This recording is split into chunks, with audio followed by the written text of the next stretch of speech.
October 13th, 2022, and I call to order this general meeting of the Intermediate District 287 School Board.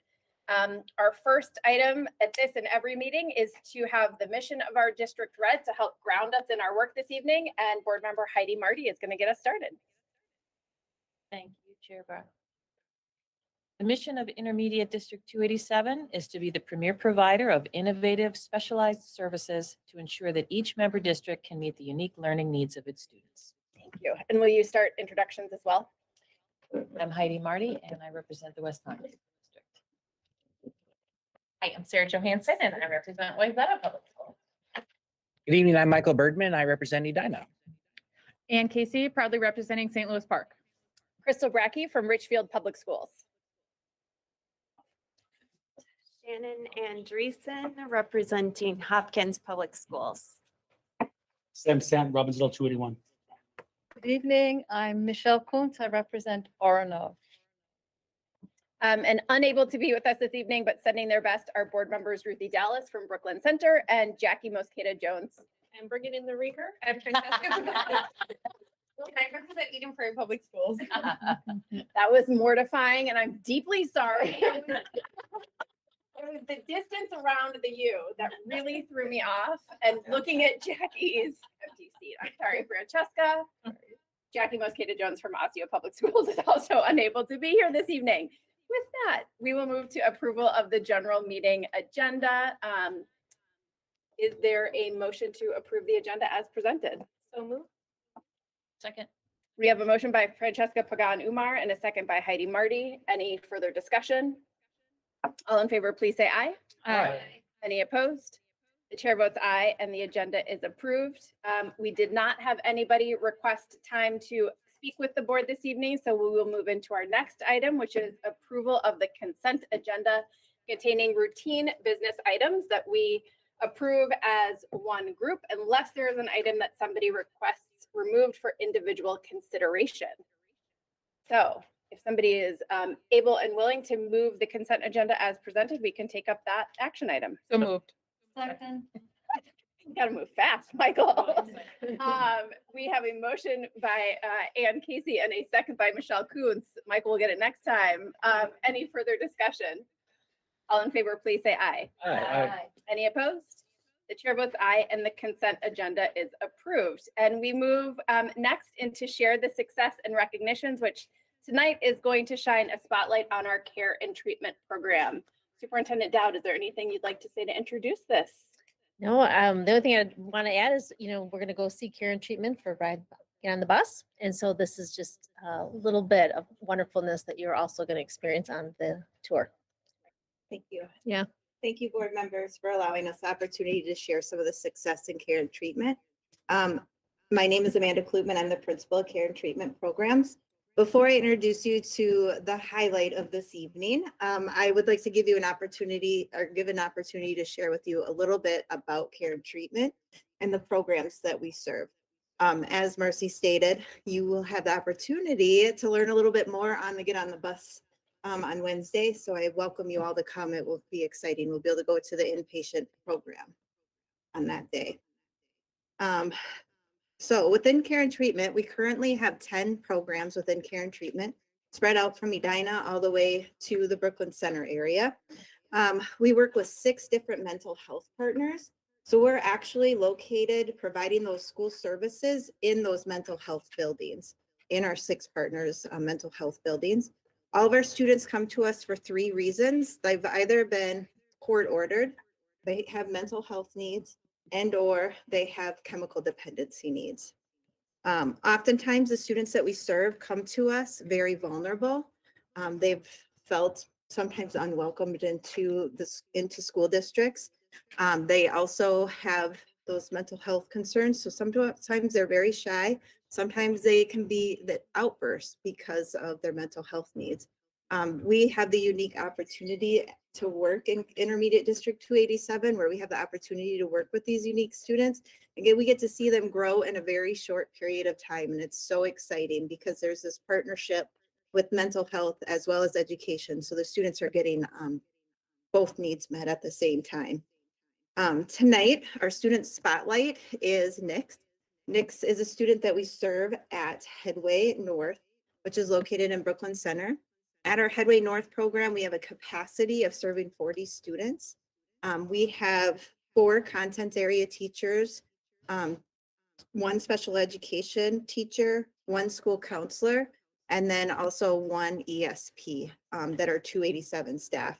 And there's approximately 8 mental health workers that work for Headway at that program. It's a really cool approach at that program because kids go to school, and then they have mental health, and they go to school, then they have therapy. And kids sometimes are getting pulled constantly during the school day because they might have a family therapy session, those sorts of things. So we're able to help support with that. Our teachers do a really nice job of communicating, and so does Headway, in regards to what they're seeing in the classroom. And our Headway mental health partners will give coping skills to the students to practice in the classroom. And then we can provide some feedback directly to the students, obviously, on how that's going, as well as working with the mental health workers. It's a beautiful thing. It's an absolutely beautiful thing. And I encourage anybody to come to, again, the bus on Wednesday, because we can talk a little bit more in detail of that. So enough of my jibber jabber. I'm sure you're really excited to hear a little bit about Nix. Nix chose not to come this evening, but had asked 2 staff members to come and represent. So Kelly, if you wouldn't mind coming up. Kelly is an ESP that works directly with Nix for, how long has Nix been? Nix has been with us about 9 months. 9 months. So Nix has asked her to read a little article about. So thank you, Kelly. Thank you for letting me represent Nix tonight. Again, my name is Miss Kelly. They know me as. I have been in care and treatment for 7 years. This is my 6th year at Headway. And like Amanda was saying, our kids are with us for approximately a year, so I really get to know them. Nix is at just under 9 months and has come so far. I will read you what they wrote. They are an 8th grader from the Minneapolis School District. Before attending Headway North, I was in the Minneapolis public school system. My relationship with school in Minneapolis was off and on. At times it was extremely stressful. In Minneapolis, there were times when I was in the classroom, the room would be exceptionally loud and out of control, which would be overwhelming for me. At other times, though, I was quite happy at school. Headway has been extraordinarily helpful for me and my mental health struggles. For example, some things that have helped me are the smaller class sizes. Having smaller classes means that you can have more one-on-one time with your teacher and get more personalized assignments, which leads to stronger relationships with your teacher. Having more grace with due dates reduces my anxiety around getting things done, as well as anxiety around grades. In-class breaks help to keep me regulated without having to leave the classroom and miss things. I am very grateful for how Headway operates, how every day I know what to expect. And what we've seen with Nix, they were very quiet and pretty reserved. We got to see glimpses of their personality, but over the last 9 months, they've really come out. They're such a leader, which is crazy to think about for a 13, 14-year-old, but they are a true leader when we get new students, and you see this growth in them, and you can tell that they will be ready when they leave us, and it just warms your heart. And I don't know if you have anything else to add, but this is their math teacher, but they are definitely a poster child for getting into our system and really understanding it and knowing what they need to get done. And you can see that they will do okay, and they have a huge future in front of them. And I wish they were here because they're an amazing kid, but hopefully I did them some justice. Thank you. Do you have any questions or wonderings or? And yes, thanks to all 3 of you for being here so that you can field questions if people have them, but I would also just say, please share back with Nix that we also really understand their desire to not be here in person with us this evening, but that we are so deeply grateful for their words. Thank you so much. Are there questions or comments from the board about care and treatment? Go ahead. I would One, thank you so much for sharing about the student. I do also understand why somebody might not want to be here because it's, it can be nerve wracking. What would be the next steps for next? Where would they go after the program? You had mentioned it's about a year long, and so they're at just under 9 months. So what would be next? Would next go back to their home district or? It's a really good question. We do, when we have students that successfully complete program within Headway programming, our school counselor will work with the families and the mental health therapy just to give them an idea of school programming that may be a fit for them. So if a parent is saying, hey, we're recognizing that the student has been successful because of these things, is there other programming out there? And that's when we'll that transition as well as Headway. So it wouldn't necessarily be just going back from where they came from. Kids may have an opportunity to go into another environment that would meet unique needs. Yes, absolutely. If parent is on board and wanting to make that decision for the child, we'll support them. Nick specifically does have desire to go back to Minneapolis Public. They've requested math work that's in line with like what they're doing at Minneapolis Public right now. So it was really easy for me to just go online and look at what they're doing. And so I've been giving them some supplemental work they can work on at home, which was something they advocated for themselves, which I thought was really awesome. I love that the student is involved in the decision making. Our kids all like really, I mean, what I love about our program is they want to do well, right? And they just haven't known how to do school well. And so once they really buy into the program, then they start just really like asking questions about like, well, what happens when I go back? How do I do this when I go back? And can I learn this so when I go back, I'm ready? And so I think that's what I really enjoy about having them for the 9 months of the year. You see them come from this little like mostly quiet turtle shell to like advocating for what they want and like really enjoying school and wanting to do well. I think I might have missed it. Can you explain what Headway is? Headway is an emotional health service. So it is like, it's a day program. So students go into the program and receive mental health services. So there's a therapist that they're working with on site. And then they have family sessions as well. Very good. Thank you. And students are able to go.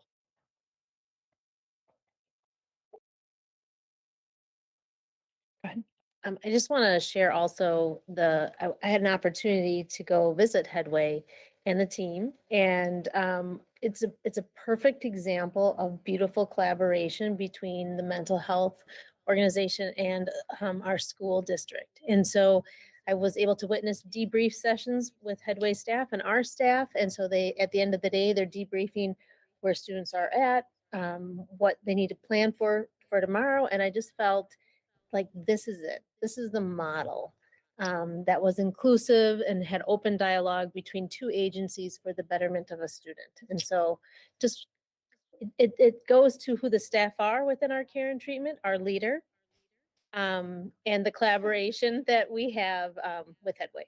So thank you for that. Thank you so much for being here. We really appreciate it. And again, tell Nix, thank you. Mhm. We move next to the superintendent's report. So I will turn it over to Superintendent Dowd. Thank you. Madam Chair, I am really excited to announce our new Director of Communications and Human Relations, Camille Hebla. I'm going to have her come on up to the podium. Welcome to the team. And I asked Camille just to share a little bit about herself for the board members, and then what she, in the last few weeks that you've been here, a couple weeks, what have you noticed about 287? Sure. Well, thank you so much, Marcy, and thank you all for allowing me to be here tonight and to work alongside you, your students, and the staff here at ISD 287. So a little bit about me. First and foremost, I'm a mom. I'm a parent of 3 little kids, and 2 of which have special needs. And so I feel I can identify with some of the families here at ISD 287, and it's really special for me to be in this position and to work for this district. So I wanted to share that first. I will tell you a little bit about my career path. It's been kind of not linear, I guess, would be the way to say it. But I started my career as a journalist, traveling the country. I transitioned to the public sector about 10 years ago, actually, but then made a stint back into TV and then back out into the public sector, but always in communications and outreach related roles.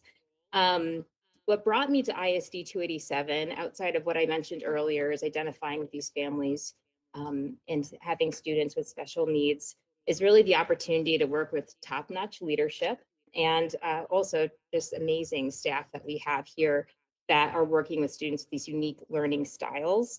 Another thing to tell you about myself is that I am a lifelong learner. I'm currently in grad school. I attend Hamline University, and I will graduate in December with my Master's of Public Administration and Master's in Business Administration. I do enjoy learning and just continuing to learn more about myself and about others. And so I actually see more learning in my future, probably maybe getting my doctorate, we'll see.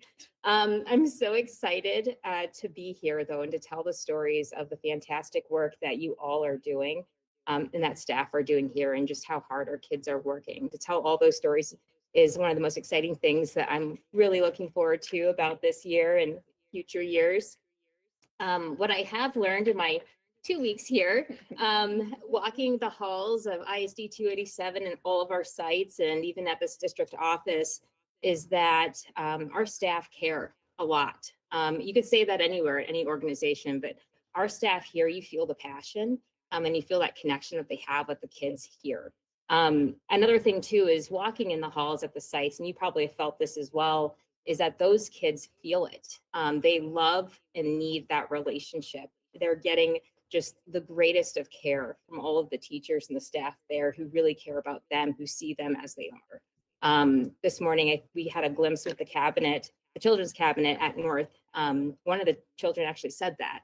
They said that really the relationships is what means the most to them, that they feel every day going into class and into school. So that's one thing I've noticed walking in the halls. I have witnessed the work of our partnership with the Wilder Foundation to bring an integrated educational and therapeutic approach to our elementary learners, many who are students from marginalized groups.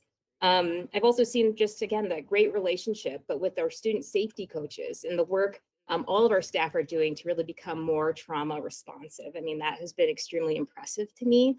I know we face a lot of challenges. Obviously, statewide, we're facing some of the deepest disparities in education. Of course, our district is really no different, and we're seeing the challenges of racial disparities in special education. And so minority students are disproportionately served in special education in more restrictive settings. So we know there's still a lot more work to be done, but it will be an honor for me to serve and be a part of communicating and engaging with families to ensure that their child is receiving the best education and resources possible to be successful and to thrive. So thank you so much. Again, just so honored to be here. So thank you. Thank you, Camille. We're excited to get to know you much better in the months and years ahead. And thank you for being with us on your Thursday nights. So you mentioned the Children's Cabinet visit this morning. So next, Marcy's going to share a little bit more about that experience that several of us in the room had together. Thank you, Chair Brecky. So this morning, we had the wonderful opportunity for the Minnesota Children's Cabinet to visit our North Education Center. Assistant Commissioner Aaron Bailey and Sandy Lewandowski, the previous superintendent, actually really coordinated this last spring. And so the schedule was delayed and for this fall, just with what the district was going through in the spring. And so it was my pleasure to keep that work moving forward and welcome the Children's Cabinet to District 287. For those that don't know, the Children's Cabinet is actually started in 1993 due to a report titled Kids Can't Wait, which highlighted the need for agencies across the state of Minnesota to come together and center their work around students and families. And then Governor Walz and Lieutenant Governor Flanagan relaunched it, added more agencies to it, and said, no, we need to keep doing better, and that we need to use data, we need to think about our funding, our resources, and really focus as a student-centered approach. And so what what we wanted to do was to really elevate intermediate districts. The intent was really to elevate intermediate districts and the disparities in regards to funding and support that's needed. And if we really want to center our work across agencies, it needs to include schools, traditional schools, as well as intermediates and alternative pathways. And so it was the first time some of the cabinet members were able to understand what is an intermediate and who do we serve. And so there was a list. I'll just give you a list of the people that attended. I shared Erin Bailey, who was the Assistant Commissioner of the Children's Cabinet. We had Commissioner Heather Mueller here from Minnesota Department of Education, Commissioner Paul Schnell from Corrections. We had Cabinet Managers Jennifer Moses, Brittany Wright, and Chrissy Dornan also attend. Katie Knutson from Government Relations, Department of Public Safety was there. Shelley Mador is the Olmsted Omnibus person.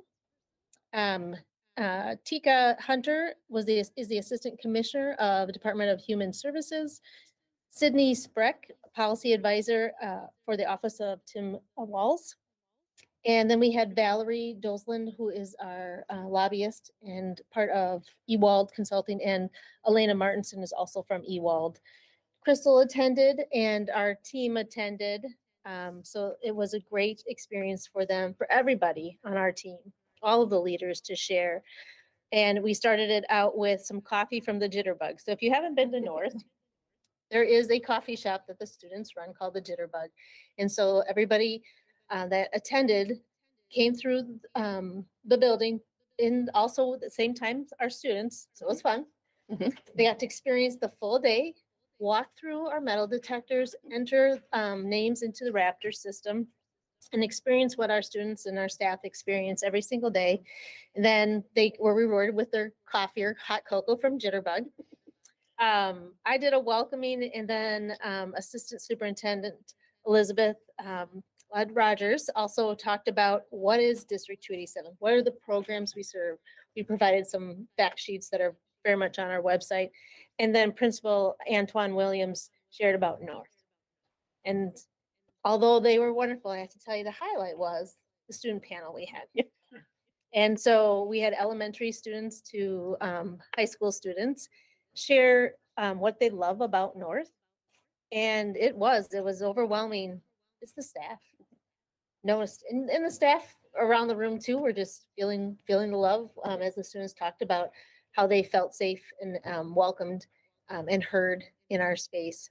And then we had the students take groups on tours, and they got to then share again where their classroom is, what it looks like, what supports they need. And we finished it up with a closing conversation about our safety needs, our mental health needs, who we are. And when we talk about legislation and we say public schools get aid, we need to say public schools and intermediates, because when that language is not there, we are not part of that funding. And we also talked about, our funding stream is different. And so when it's not addressed in language, we are eliminated, and what that means to our students and what it means to our member districts every single year that we are talking about funding and that impact. So it was a 2 hours, wonderful morning. And as part of our continued work, I agreed to be on the Children's Cabinet to continue that conversation and make sure the agencies are truly working together, and it includes public schools and intermediates. That is my report. Having been there, I would agree, all of the staff, you all were amazing, but the 7 students who did an incredible job first of just like entering what could feel like probably a pretty intimidating space of a bunch of strangers and like sitting still for like 15, 20 minutes while people were talking. I mean, and then they also had some questions for us, which were really wonderful. One of the high school students asked a question about transportation that I think sparked a good conversation. I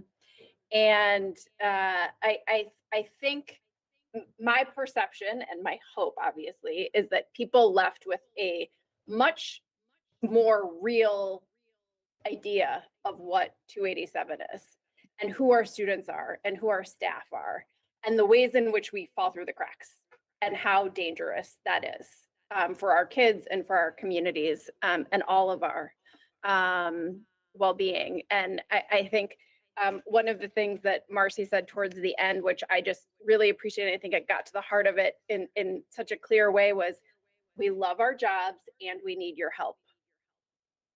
And I thought that that was such a beautifully clear message and sort of call to action for these people who have a lot of power and have a lot of room to do real good with the positions that they hold and the influence that they have. So that's my mini add-on to that. And I'm sure you're happy to take questions yeah. or other comments that people want to share. Michael.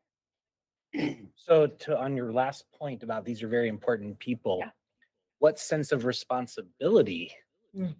do they feel they have to the questions, comments, and concerns that you were able to educate them on? You know, they're part of decision-making teams. And so I think it's continuing the conversation. I felt every single one was very engaged and asked very clarifying questions, asked our students. The transportation was really about ALCs and not having, transportation is not part of students from member districts to attend our ALCs. And there is specialized transportation for a small group of students that meet the criteria. So there's definitely a barrier in access to it. So I thought, it's one of those things where in the moment, I feel like everybody was engaged, on board, a lot of positive body language. It's about the continued conversation, right? So to keep that energy going forward. And so, but even when someone asked, would you have better attendance if we gave students $100 to use to transportation or to use as to support the family or yourself in accessing an ALC? So yeah, they're asking really great questions, and our students were advocating very well for themselves. Very proud. And for the staff. Mhm. One of the Oh, student questions yes. was, That's true. I can't remember exactly how it was phrased, but can you pay them more?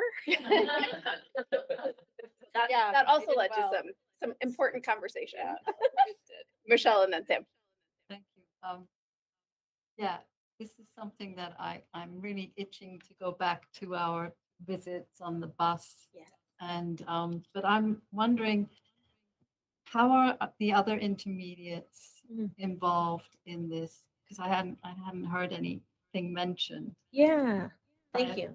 I assume that you're working with We are 4, 5, the 4. 4. So Valerie Doseland, who is our lobbyist for the intermediate districts, also was part of bringing this together pre-me. And we, as the 4 intermediates, we all talked about how we would support the Minnesota Children's Cabinet, as well as we're meeting and talking about the next legislative platform. So I would say it's a team effort, and we're all in the same in supporting. That's right. Thank you. Yeah. Thanks, Michelle. That leads into what I was going to ask. Keeping this conversation going forward, and last year, I know we created an LAC that we're trying to advocate for, additional funding for intermediate districts. So that'll continue from here. And if it does, I mean, obviously it will. We'd like to work with you as member districts, and for those of us that have LACs, the more of us that can communicate and have these types of conversations with legislators during the session to also advocate on behalf of 287. Thank you, Sam. We are just finishing up our talking points for the intermediates legislative platform, and then we'll have Valerie come to a board meeting to go over the 4 intermediates, our legislative platform, and share that with all of you, and appreciate and agree that the more when we have common messages, that's what makes the difference. And so thank you for that connection. And one of the things that also did come up to connect it back to Michael's question about how do we keep it moving forward was, I would say, the implicit understanding that most of the people in the room understand and want to do more and want to do better. And so it's how do we also bring more people in? And the legislature was cited as, you know, the body that we need to be able to move and to bring on board. And so I think you're exactly pointing that out, and that across all of our districts, we have a lot of relationships, a lot of legislators on both sides of the aisle. And so I think our ability to do that well and to do that in some new ways feels really important. Thanks. I just have a question and comment. I think also to Michael's point about, you know, sort of what happens, the fact that they invited you to sit on the cabinet means that, you know, it's not going to be a feel good visit and then take off, but you'll be sitting at the table with them. And I mean, how often do you meet, or what does that look like? I don't know yet. I'm not quite sure yet. I'm gonna learn as we go. Okay. Sorry. I loved listening to your description, Marcy, about what occurred, and then also listening to Crystal. My takeaway is I admire so much that those students are treated so fully human. I absolutely love every time I hear things like this here in this district, that every one of our students is truly believed to have innate talents and gifts, and that on this spectrum of humanness, we're all in the range of normal. And we can be different places, and this is our normal. We have this variety, and I just love that all of these students, whether they're students who have emotional disturbance, or if they're students who have other types of disabilities that put them in tier 4, if they need alternative learning or alternative schools, and just the opportunities being made available. The coffee shop, you know, I've seen things like that before with different populations, and it does sound, I think, relatively simple to a lot of people when they think of like going to a Starbucks or a Caribou, but for some of the students that, you know, our district serves, this is really something to work towards, and there's a lot of complex skills and a lot of little pieces, little steps that add up to the big steps. It's like washing your hands. We think water, soap, rinse, but when you're teaching someone to do that, there's maybe 7 or 9 steps. And the same thing with this coffee shop. And so I appreciate that they have this opportunity to just begin the process of being fully integrated into our society like everyone else. And it really, it is different when you get to see the interactions between the students and the staff. And that was true both watching Mr. Antoine, the principal, and seeing his individual relationships with all the students was really special and impressive. And then you see, you know, a number of the students had their ESP and their teacher with them, and you just see how well they know each other. And it is truly moving and impressive. And then you hear the kids talk about that and how it leads to this feeling of safety and trust that is so deeply important. And so, yeah, Michelle already said the get on the bus was reinforced for me this morning, how much I had missed being able to actually be in our buildings and to see our programs. And so, you know, obviously the first one is next week for care and treatment, but there's 3 other ones on the calendar. So I really, really hope that everybody can get a chance to go at least once. Thank you. Any other comments or questions? I would just add one more Yeah, thing that, you know, listening to this, it's such an amazing example of how deserving the programs and learning opportunities at District 287 are of direct funding from the state government, and how the children and the staff and each one of them is deserving of that. And I hope we get there, and I can definitely see the effort being made. Absolutely. I think maybe the last comment I'd make, just to kind of full circle, I would love to know, maybe not even today, but on an ongoing basis in our conversations, how in our own home districts, how do we help support these efforts? So I appreciate what Sam was saying about not only from our LSC standpoint, but also as boards and representatives of our communities and so on and so forth. How do we come and help backstop and help support and bring talent, energy, and effort to make sure actions are significantly thought of, let alone eventually get to some action for it? I don't know what the roadmap is for that. So as a new member, but I would certainly love more of a instruction manual of what else can I do? Because I know, at least certainly in my home district, we've been talking more about this, and we have an LAC that's also getting fairly active with stuff that's been going on. But there's a lot of appetite for wanting to translate these things into conclusions that actually are meaningful. So Now, I will give updates in my weekly board updates or newsletter as I continue to join the cabinet. okay, thank you. Okay, we move next to our instructional report, which I'm so excited about tonight. Our two other guests in the boardroom. If you want to make your way up to the microphone, and I'll turn it over to Superintendent Dowd if you would like to introduce them. Yes. I'll let them introduce themselves, but we have two phenomenal employees here that are going to talk about Diploma On. And so as board members, why we're doing presentations as we were talking and you were providing me feedback, what we talked about is let's share all about the different programs that we have in District 287. And so we are going to highlight once a month programs and departments and people that really showcase the expansive work that we are doing in District 287.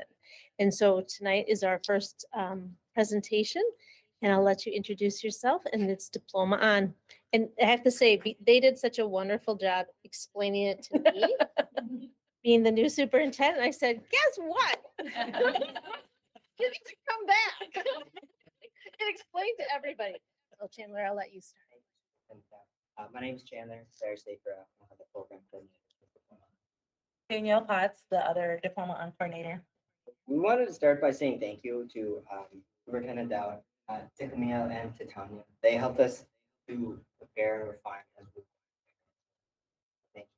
thank you, Madam Chair and District Board. Thank you for allowing us to be here. It's a pretty awesome opportunity to share about the work that we do. I might. Absolutely. Okay. So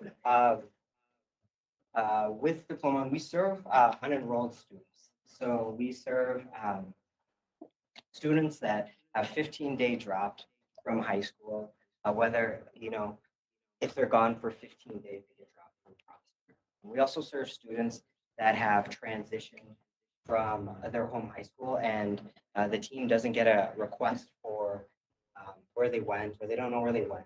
And then we got a third group of students. Those are students that are disengaged. So, it could be students that they're gone from school 12 days, and they show up one day, and then they're gone 6, 8, 10 days. They show up, and then we get a call. So a lot of times with these students, we'll get called into the school, connect with them, or we'll do a Google Meet. And really, with all our students, for us, it's just building relationships with students and just first of all, just trying to connect with them. One of the unique parts about us is that we usually don't know the students before they come to us. And so we're really working hard to build relationships and to try and understand what barriers are holding them back from succeeding in school. And so part of it is working to minimize barriers so that when they're ready to get back into school, we're there to help them get back into school. So Diploma On launched spring of 2012. We started with 2 partner districts, and then we eventually added on district. And so now we serve all our partner districts. We serve every high school for all our partner districts. And then we also serve our 287 ALCs, and we serve select 287 setting 4 programs as well. At one point, we did have Promise Fellows serving on our team. We ranged from 2 to 4 Promise Fellows, and they would serve at the ALCs. They would have their own caseload, and then they would also be doing Diploma On work as well. So if a student dropped from the ALC, they would build relationships with them. So we concluded having Promise Fellows on the team at the end of the 20 to 21. And then as far as funding goes, the Diploma On is funded by the local collaborative time study. So those are federal funds that are administered by the Department of Human Services, and they support early intervention and prevention services for children and families. So the Diploma On coordinators reach out to all of our district partners. One of the primary functions of our role is to maintain healthy relationships and build healthy relationships. So we reach out in a variety of ways. We do start of the year meetings. We do virtual video, welcome back videos. We also go in person and connect with the staff and the students at the schools. We reconnect with our primary contact staff and reestablish those monthly meetings. We're constantly collaborating with staff on a variety of things and students, whatever they need us to do. We also do end of the year meeting or end of the year videos, just updating the staff that we serve or the schools that we serve, what we did throughout the year, and just giving them a general idea of the work that we did throughout the year. And how we receive our referrals are submitted through our district website and uploaded to a program called Salesforce. And as soon as we receive our referrals, we begin to do our outreach. We're very intentional about reaching out to families and establishing that connection to the families as well as the students. We also provide support for students' needs, and that actually helps us build the relationships and minimize barriers with the ultimate goal of re-engaging them back into school. And for our previous year students, we continue to support them as needed. So Danielle referenced some of those different needs that we support students with, agency, employment, healthcare, transportation, housing, just to name a few. But we started tracking this data. We've been doing this alongside the work of helping students get back into school throughout the whole diploma program, but we didn't start tracking this data until the last school year. And so last school year, we had about 51 students that utilized some type of, we call it case management support. And some students utilize multiple supports. And, throughout the time of diploma, we've had hundreds of students utilize some type of support outside of their immediate need for getting back into school. And Danielle referenced this too, that, for some of our students, like they drop out of school, and when we call them, that some of them don't really want to get back into school right away. They're not like super ready for it. And so connecting with them with about anything else is really helpful. And so for us, it's like, well, what can we support you with? How can we serve you? And so we'll utilize these opportunities to build relationships with the students so that when they're ready to get back into school, when whatever barriers are holding them back or they're minimized, they're ready to get back into school, we're in their corner so we can support them. So this graph displays our re-enrollment data over the last 3 years and represents the percentage of students that have been referred and enrolled back into school, whether it was high school or pursued their GED, adult diploma, or credit recovery classes. So this chart represents where our referrals come from based on need. One of the numbers on that last slide that we had was 464. That was how many referrals we received from all our partner districts and our 287 schools. That's how many referrals we received last. And does that number compose like all the students that have dropped from all 11 partner districts and our 287 schools? It's probably no, to be honest. And for Danielle and I, one of our greatest responsibilities is continuing to build relationship with each of your high schools and each of our 287 schools, so that when a student does drop or transition and staff don't know where they go, we'll be there and we'll be that resource that staff will send the students. Because ultimately, the heart of Diploma is to be that that resource for every student that transitions from for the 287. Who we serve.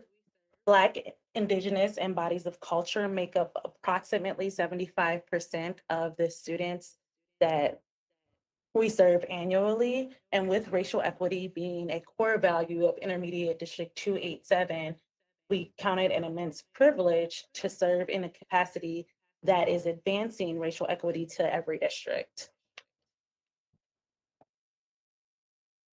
And also this graph displays the diploma on who graduated from high school and attained their GED. One thing to mention is sometimes we'll be informed about people who might have graduated prior to the current school year, but we do track them for the current school year because we serve students from the previous school years and the current school year. So this is just a reflection of the graduates who have finished that current school year. I get to share a story. We have a lot of stories. We like But we're gonna just do one story. So this student, Osseo student, I work with a lot.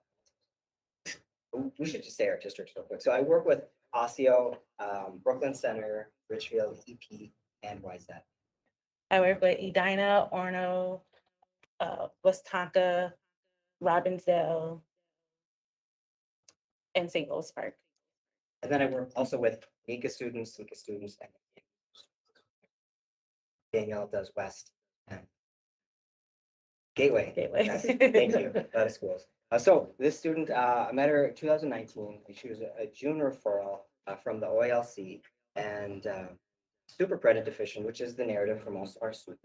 Had a lot going on, pulling from her time. You know, it's amazing when you think of like you were back in school and it's like it probably was stressful at time, but for some of these students, like they have a lot going on. So this student, they had, I wrote down some of this stuff.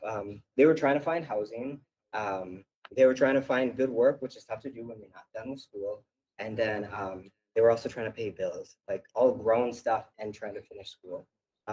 Over the years, they bounced from program to program. I remember we got them into high school, didn't work. Got them into GD program, didn't work. There's probably like 2 or 3 programs that they bounced around. A limited success, but throughout the time we continued working on goals.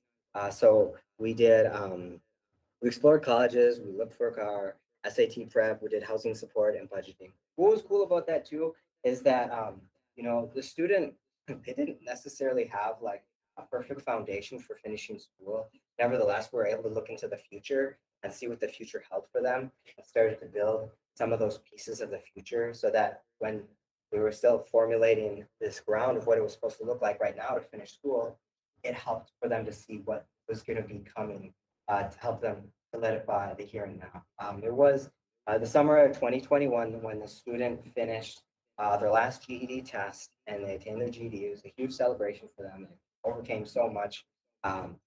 They overcame, I was thinking, like, they overcame 2 years of being a student during COVID. I don't think any of us had to do that struggle of COVID. That's a struggle for so many of our students right now. They lost a sibling during the last 2 years, and then they also were navigating homelessness. And it was just amazing to think of how this student, like so many of ours, they don't like. I heard Camille, you mentioned the word linear isn't necessarily like it wasn't your is not their path. Like, you know, it would be so nice if these students were able to just, you know, in 3.5 years, start taking college classes, and then they finish high school. And like, but for our students, it's just different. They're just taking a different route. And what's cool about Danielle and our role is that we get to like kind of just flow with them through like the ups and the downs. We just pace with them, right? As long as they keep answering our calls. We keep working with them. We have a few different numbers that we can call them. We got to, but we get a pace with them for as long as they'll allow us to, and we'll also help them set up for after they finish school too if they need. And you know, for us, it's just a huge privilege to be able to do this work. We're transformed as we take the journeys with the students, and we're just thankful to be in this role, to be a part of 287, to be serving your students and our 287 students. Our last thing is if you have any questions for either of us. I'm gonna tell that story. That was great. I learned so much in that presentation. So yes, questions and comments for Chandler and Danielle. Michael, I saw your hand first. Sorry, I don't. I'm just curious as to in the home districts, are there typically in each school, are there already people who are working on this problem and then eventually it comes to you? Or are you kind of like when someone pops up on the radar screen, it's an automatic referral to you from that standpoint? So, I would say it's both. okay.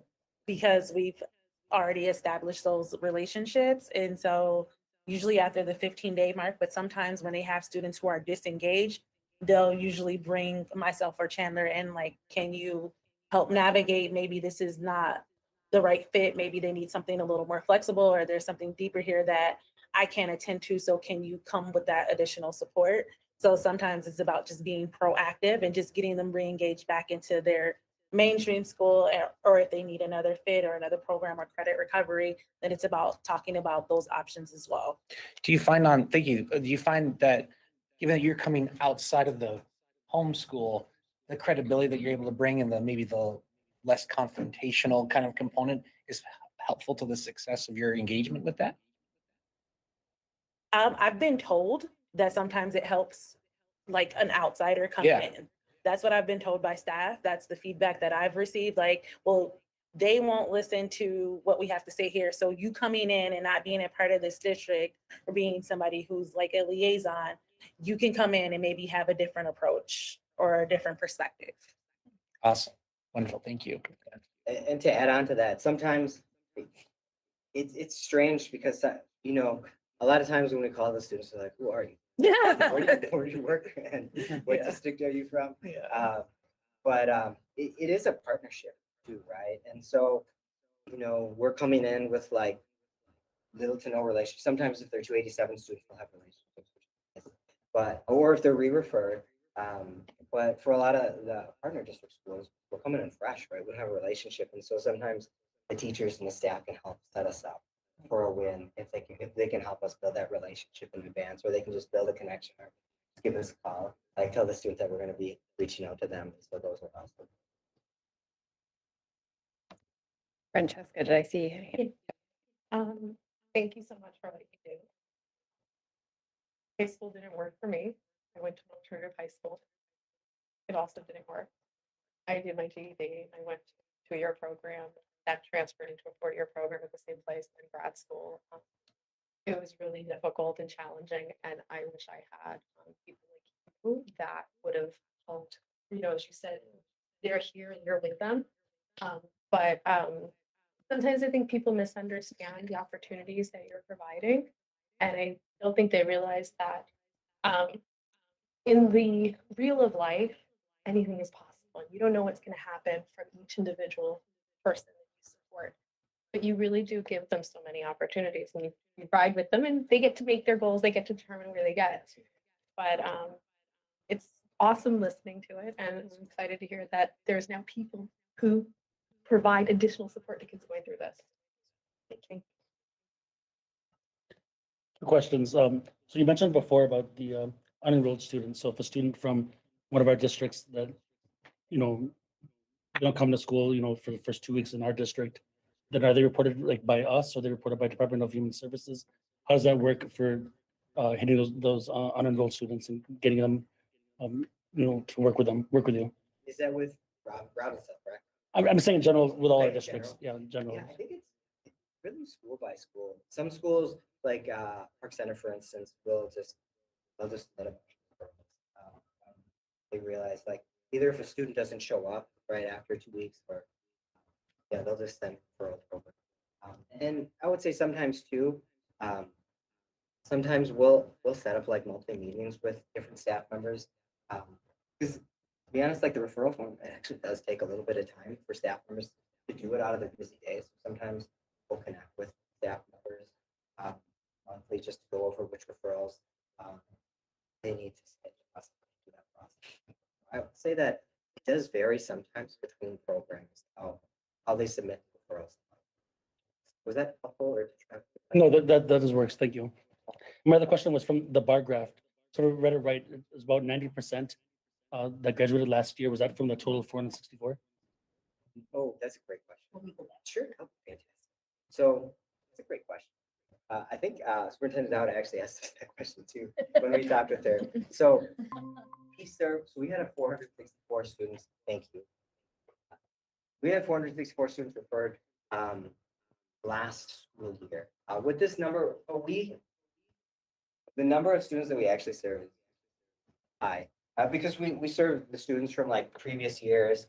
So we I have like a 30-year-old that I'm serving right now, who's actually just getting back into credit recovery. So we have students from lots of different years, 17, 18, 19, 20, 21. So this is a composition with like all our students that would finish up during, let's say, the 2021 year. So all of our students that are on our caseload that finished up during that school year, we'll track them as a graduate. Or like Danielle mentioned, we call them and they're like, oh, I graduated already, but they technically could have graduated the year prior, like say June or April or something. We'll track for that. So that's a great. So Then I guess what's 464 mean then? oh yeah, 464 was how many referrals we received for the 21-22 school year. Got it. Okay. Yes, great question.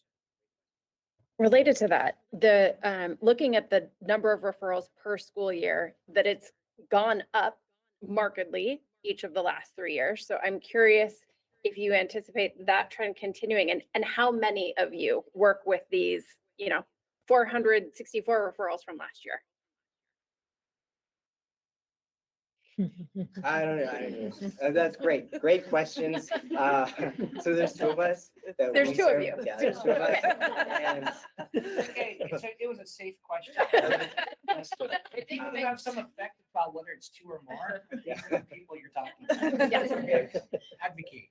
there's two of us. Tanya's helped us to align how we effectively case manage Okay. big loads, which ones are considered active, inactive, and which ones both the one having up to serve them. Can you ask? There was a second question. Yeah, it was just observing the upward trend of the number of referrals per year and the fact that it sounds like it's been the two of you. So the two of you is not changing. Referrals are going up. Do you think that is going to continue to be the case? Okay. I think part of it, there's two parts. The COVID was significant, as we let's go back to one for we don't have I don't have a chart for. Sorry. Yeah, it's just, big it's the years. line on the bottom. Apologize about that. Oh yeah. Sorry. Bear with me. There you go. There we go. Cool. Yeah. COVID, we definitely, the 1920 year, I was expecting more students that year, but it did grow. I think so. COVID is still impacting our students. You think of, are we in year 4 of COVID? Isn't it? Yeah, year 4. And so you think of like students that were freshmen that that have been in COVID their whole year, right? And then all the other grades, right? The sophomores, the juniors, all those that didn't finish or just got derailed. There's so many of them that just got completely derailed by. What's funny? Well, they got derailed by being stripped from everything they knew, moved online, disengaged. One thing that is unique is that students probably do have a new, unique appreciation for being in school and learning, but unfortunately, it came at the cost of Yeah. being so disengaged from school. And then I think a second thing is just we referenced relationships with high school, and so I think building those, continuing to build on those relationships year after year. Daniel's job building relationships with those partner high schools, the individual before. So I think as we do that, reference like 464 should naturally grow bigger because we have those partnerships with the schools, and unfortunately, because of the challenges. Go ahead, Michelle, and then Shannon. Thank you. So Promise Fellows, because that, I know from Orono, we've always had at least 2 in our buildings. And I heard not too long ago that funds were running out and they couldn't get students who are getting their degrees while being involved with the Promise Fellow program. So have you noticed that, or am I misinformed about how many they can get in each school? Correct. You can defer to me. Yeah. So the Promise Fellows, I know that I figured someone was going to ask. So there's a couple unique things about Promise Fellows for those of you that know or don't know about the program. One of the things that happened, keep in mind, I started in 2020, and one of the things that happened, I think, with the shift because of COVID was that they have had a significant difficulty, as you can imagine, recruiting Promise Fellows because they have so many restrictions on how much you can earn and that you're not allowed to work technically another job or anything like that. So when we think about, and then we think about our priority around racial equity, really it's not something that allows for a lot of people, especially people of color or those that come from low income communities, to even partake in it, because it's less than $10,000 a year that we're stipending. So it's one of those things that becomes a challenge when you're looking at someone saying, if you even want to take this opportunity, it's this. They also changed their funding format where they required us to have to pay a deposit no matter if they filled the position or not, which for me was not smart budgeting for us to then move forward, because they could not guarantee that we would even have a student placed. So one of the things that we've changed and looked at in the future is we have looked at having social work interns, for example. One of the things with the current economy is that if the numbers continue to grow, that may be a better approach for us, because many of them are finding difficulty in getting placements that allow them to actually leverage their skills in that area. And it would be an easier thing to look at, would we provide a stipend to those interns, than it would be to do this program that really is restrictive in a lot of different ways and doesn't have a lot of benefits available, future benefits, but not in the here and now. And for many people, they need the here and now. I mean, they're having to apply for aid to be able to be a Promise Fellow unless they have families that can support them at home. And so that really is a challenge when I look at that graphic and say what we say we believe. It's really difficult to continue that with the program. But the economy is really driving that they have had significant difficulties filling those roles. Thank you. Hi, I just had a question and wanted to reinforce what you were saying about the impact of COVID being cumulative, in particular on our the students that just graduated and the ones coming up. I think the impact is really deep, and we certainly in Hopkins have felt that in the number of staff that are actively involved in supporting students and re-engaging them in school and finding out where they are now.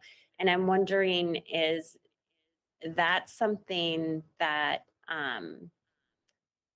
our district could start referring out to this program instead of having it be on our current staff? Just wondering if that's appropriate.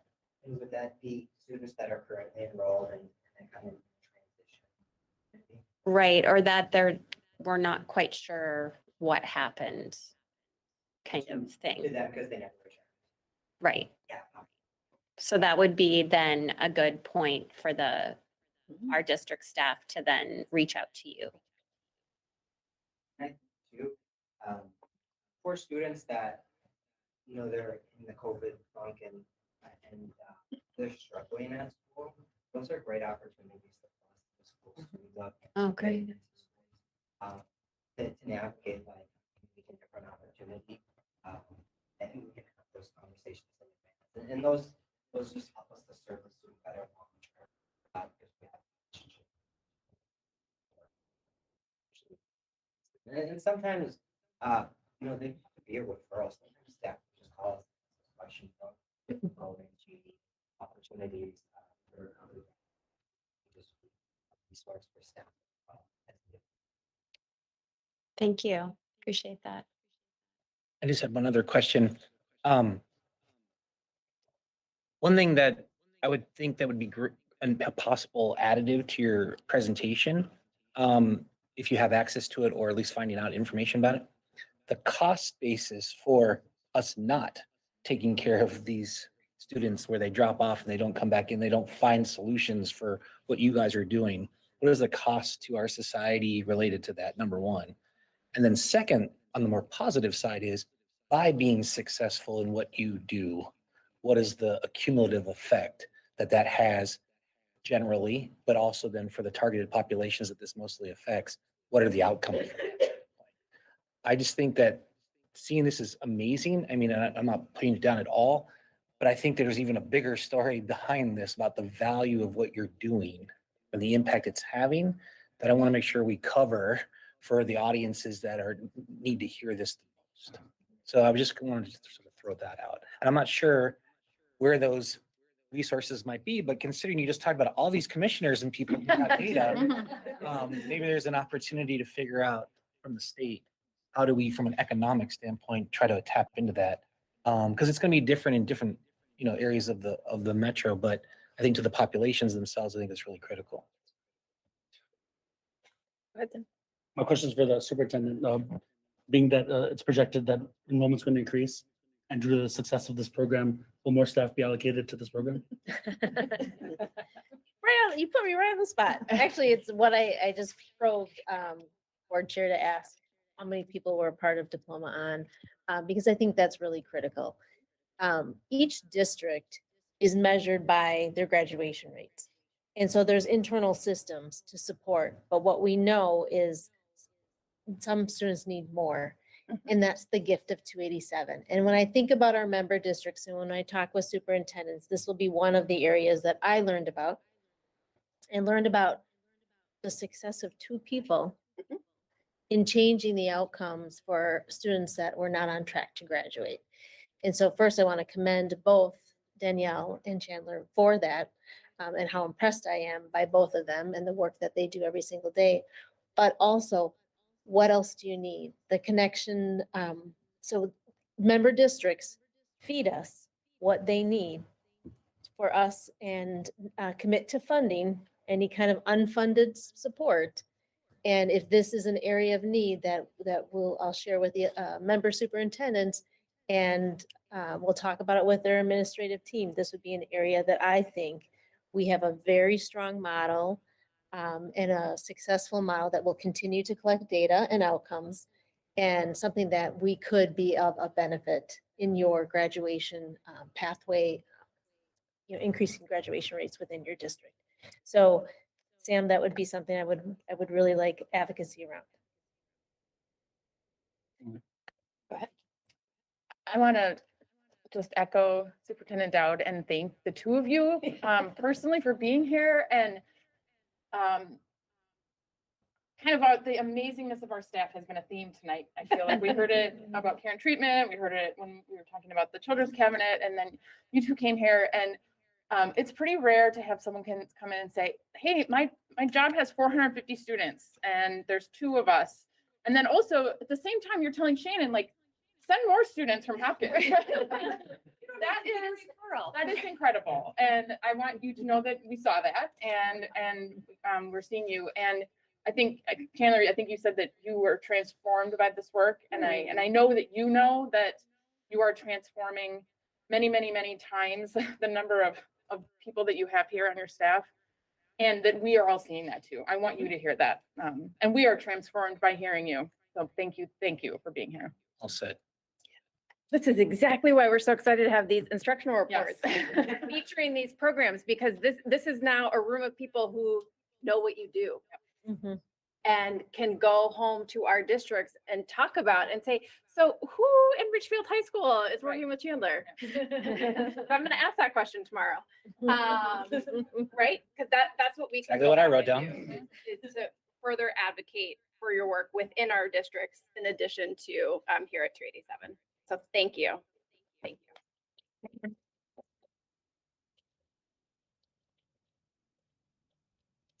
Okay. With that, we do not have any items in the business services and labor relations report section of the agenda. In the board business section of the agenda, just a few things. First, AMSD report. I think the one thing I would share with people is last Friday, the co-founder of the Violence Project was the speaker at the AMSD monthly board of directors meeting. Marcy was there in person along with Assistant Superintendent Elizabeth Lodge Rogers, and I know Ben and Tanya were there online. That has been recorded and it is available to watch if that's something that you're interested in doing. I will just share my own personal reflections, which is it was really important and really hard. And I think really hard, especially thinking about our students and our community at 287. When you hear about the research that the Violence Project has done and the things that they are noticing and seeing.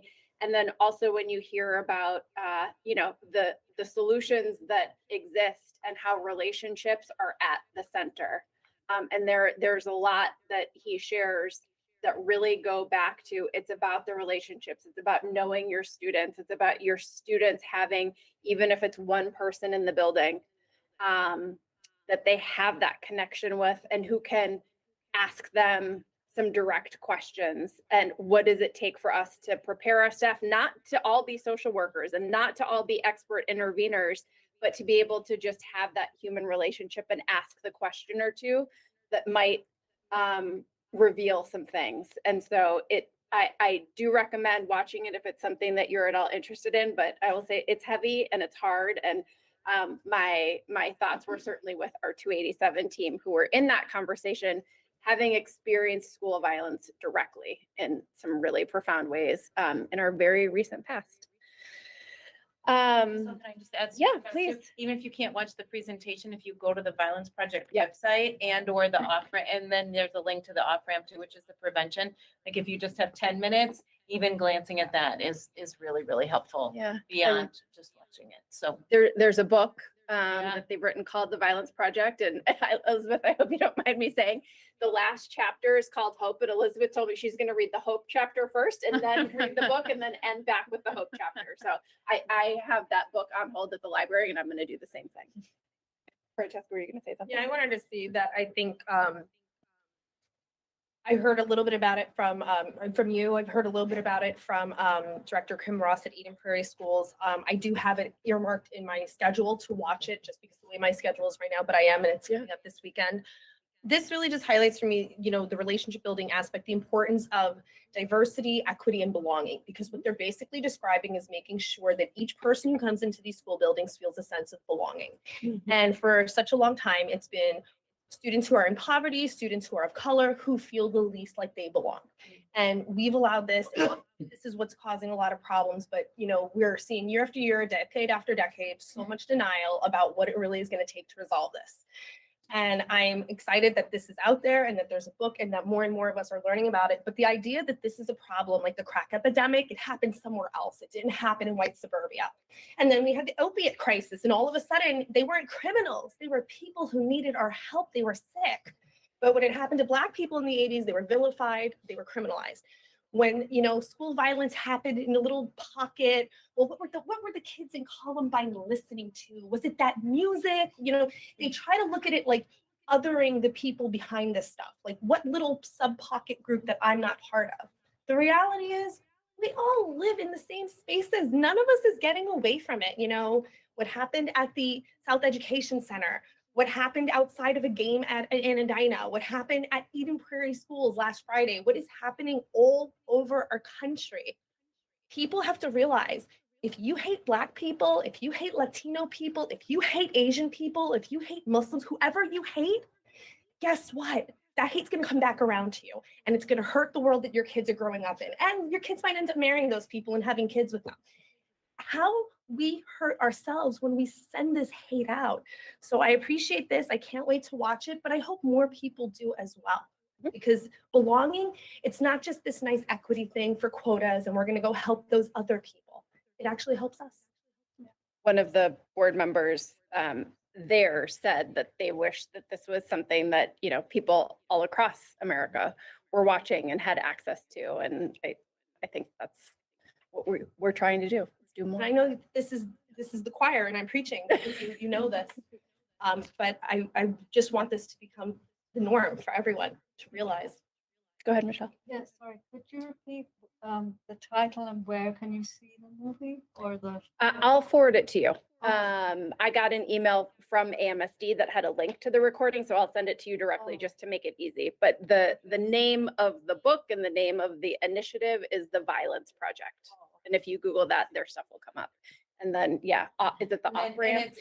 And if you just go to the violenceproject.org, then and then that is the website. And then there's one of the little tabs, and Dr. Dempsey talked about the off ramp as a separate project in the thing, but there's actually just a tab on the violenceproject.org that says the off ramp, and then that'll link you to the offramp.org. And so the Violence Project is really kind of talking about The research. the research and things, and then the off-ramp has some more prevention things that communities can do. But a lot of the slides used in the presentation, as I was watching the presentation, I was on Zoom on Friday morning, I had the website up too. And it was, a lot of the slides were parallel. So if you have 10 minutes tonight to be curious, you can play around with that a little bit, so. Yeah, good. Just the calendars are in the board book as usual. We've talked about get on the busing, the importance of it several times already tonight. So I think the one other thing, just making sure you know that please do invite your fellow board members or other folks from your home districts. You are welcome to extend that invitation. Just make sure that Juanine knows so that the programs and the staff and the students can prepare for more people. So please, the more the merrier. We just need to know about it in advance. And the next one, Tuesday, the 18th for care and treatment. And then there is the first local 2209 board breakfast, which is in-person and virtual options on Tuesday, the 25th. And I just want to acknowledge I'm going to miss both of those, unfortunately, because I am going to be out of town.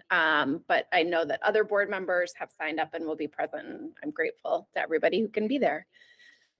With that, we have arrived at once around the table. So any updates or news that people would like to share with each other this evening?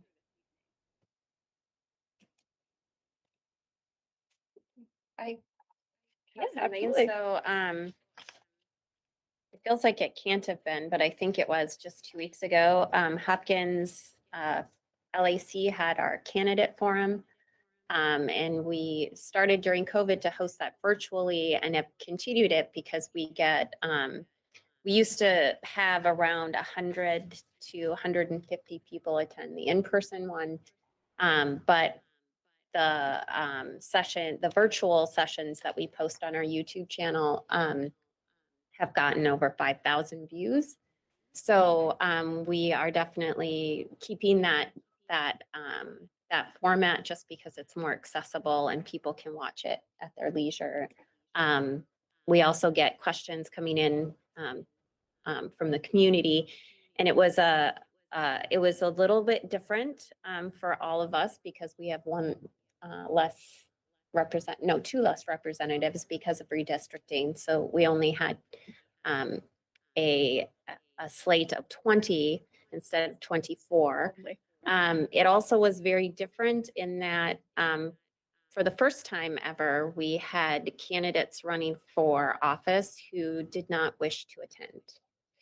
And so I would encourage everyone who is going to vote to really look into what your options are and who is showing up at forums and accessible to the community and going on the record on what their values are and what they are going to support if they get into the state legislature.